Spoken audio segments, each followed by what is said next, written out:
ma commu de plus en plus nombreuse, de plus en plus passionnée, je sors des 1h40 de community call francophone avec notre ami Jean-Marc, tout joyeux, tout prime sautier, tout revigoré. Ouais. Alors, je vais vous faire le CC en mode CEO, si j'étais le CEO de Realty. Voilà, vous allez voir, je vais vous résumer ça en 5 minutes et avec beaucoup moins d'envolées lyriques et en vous présentant les réalités. Bien, sur Détroit, le système se débloque un petit peu puisque la communication est reprise avec la ville. Pour autant, la situation reste gravissime. En effet, depuis le TRO, le montant total estimé à quelques milliers de dollars près des loyers qui n'ont pas été versés aux token holders se monte à 887 000 dollars. 887 000 dollars. Aujourd'hui, la ville nous dit détenir sous le compte sous séquestre 86 000 dollars. En gros, 10%. C'est-à-dire qu'il y a 90% d'évaporation. Alors, soit 90% des locataires ne payent plus, soit 45% des locataires ne payent plus et 45% d'autres des propriétés sont squattées, soit il y a encore d'autres raisons, c'est-à-dire que les locataires ont versé sur des comptes autres que le compte escroc, que le compte de tiers de confiance. De toute manière, 90%, c'est-à-dire on parle de 800 000 dollars là, hein. 800 000 dollars sont dans la nature, on ne sait pas où ils sont et sont potentiellement irrécouvrables. Je ne partage donc pas du tout l'enthousiasme, même si on se félicite évidemment que les contacts soient repris avec la ville, mais je ne partage pas l'enthousiasme ni les je crois que et les je pense que de mon pote Jean-Marc. La situation reste extrêmement grave et extrêmement tendue pour les token holders. Et voilà voilà leur niveau de risque. Leur niveau de risque, c'est de perdre leur rente à hauteur de 90%, je peux l'affirmer dès aujourd'hui. Bien. D'autre part, il est parfaitement exact qu'on a en face de nous, on n'a pas des romantiques gentils faisant du bricolage de start-up PME, on a en face de nous des fonctionnaires, des politiciens qui vont faire tout ce qu'ils peuvent pour jouer leur partie, et c'est toujours comme ça dans le business. Il ne faut pas s'attendre à ce que ceux d'en face vous facilitent la vie. Alors oui, nous avons un traitement extraordinaire de la part de Ville de Détroit qui met des plombes à émettre des COC, qui nous dit que y a des requirements, la loi c'est ça, mais que pour nous ce sera ça plus 2. Donc ça c'est quand même extraordinaire. Donc tout est compliqué à Détroit et tout va plus lentement, ce qui aggrave notre situation. Voilà.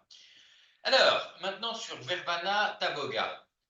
La réalité, c'est qu'on a travaillé comme des cons chez Realty, qu'on n'a pas fait nos due diligence, parce que sinon, si on avait travaillé sérieusement, on se serait aperçu avant de proposer la propriété qu'il y avait des problèmes de cadastre et d'encrochement. Je rappelle que je suis au Vietnam, qu'on est très familier de ces trucs-là, et que moi, je regarde le moindre document au microscope électronique à balayage avant de le signer. D'accord? Ce que eux ne font pas, nous ne faisons pas. Donc, si j'étais en mode CEO, je dirais, bon, on va apprendre nos erreurs. Ça ne doit jamais arriver. On doit être sûr et certain. Il y a encore 2 propriétés qui ont été abandonnées sur Chicago parce que soi-disant elles ne passaient pas, etc. Ça suffit. Quand on propose un produit au token holder, il est garanti, on a tous les papiers, tout est net, etc. Il n'est pas question de faire des compromis et des compromissions quand on est à un stade industrie. Il peut y avoir les petits arrangements temporaires sur une durée de 30, 60, 90 jours au maximum, mais au-delà, ce n'est pas possible. D'accord? Donc, Vervana Taboga, Rémi va soi-disant nous proposer très bientôt, parce que, encore un argument à la con, ça passe par la compliance, chérie est débordée, elle met des jours, etc. Ça, on n'en a rien à foutre, on ne va pas le savoir. Il va nous proposer quoi? Des nouvelles propriétés qui sont bancales aussi? Non. Il faut qu'on s'assure chez Realty que tout ce qu'on propose, c'est du béton armé et qu'on fasse notre travail. Tout simplement, aujourd'hui, ce travail n'est pas fait. Voilà. Alors, sur Chicago, enfin, À Chicago, notre ami Jean-Marc nous beurre la tartine. La property manager, c'est une tueuse. Elle est excellente, elle est merveilleuse. C'est exactement ce qu'il ne faut pas faire. Je ne dis pas qu'il ne faut pas que la property manager ne soit pas excellente. Mais c'est-à-dire que la boîte, elle est people dependent. Et que le jour où la nana se casse, ou se casse une jambe, ou pète un plomb, ou tombe malade, il n'y a plus personne. Il faut que la boîte devienne process dependent. Hein? Et si j'étais le CEO, je te foutrais des process de partout, de façon à ce que les property managers dans le monde entier ne puissent pas bouger une oreille sans que j'en sois informé. C'est tout. Donc, bonne, pas bonne, hein, puisqu'on quote Warren Buffett, on ne rachète des entreprises qui ne peuvent être gérées que par des gens bombeurs, c'est-à-dire des entreprises de process. Tant que Realty ne devient pas une entreprise de process et non pas de gens, fût-il sympathique, fût-il compétent et pas le débat, on ne s'en sortira jamais et il y aura des discrepancies de partout. Ensuite, Jean-Marc nous dit, non, non, la gestion, on a fait ça pour que Détroit, etc. Notre but, c'est pas de faire de la gestion. Erreur. La gestion, c'est le point faible. C'est toujours par là que ça va merder, à mon avis.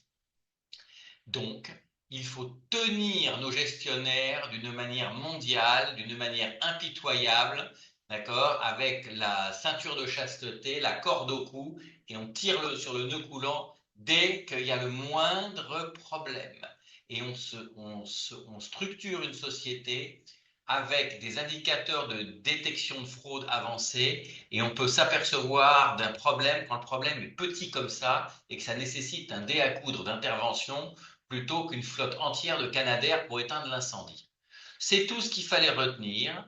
À part ça, Jean-Marc est toujours aussi charmant, toujours aussi délicieux, toujours aussi optimiste. Mais ce n'est pas le sujet. Il s'agit ni d'être charmant, ni d'être délicieux, ni d'être optimiste. Il faut être réaliste et on n'est pas sorti de la merde et ça continue de puer parce que on n'a toujours pas pris les mesures stratégiques qui sont nécessaires. On n'a pris que des mesures tactiques. Ah si, ils ont dit qu'ils allaient recruter un CEO, ça fait depuis fin août que j'en parle. Hein. Bon, c'est pas mal, avec 2 mois de retard. Hein. Mais 2 mois, ça nous coûte cher, à $1000 de l'heure sur Détroit. Hein. $1000 de l'heure. 24 heures sur 24, 7 jours sur 7, je le rappelle pour tous ceux qui ne comprennent pas bien les masses d'argent dont il s'agit.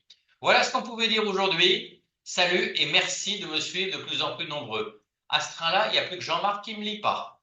Dommage. Bye.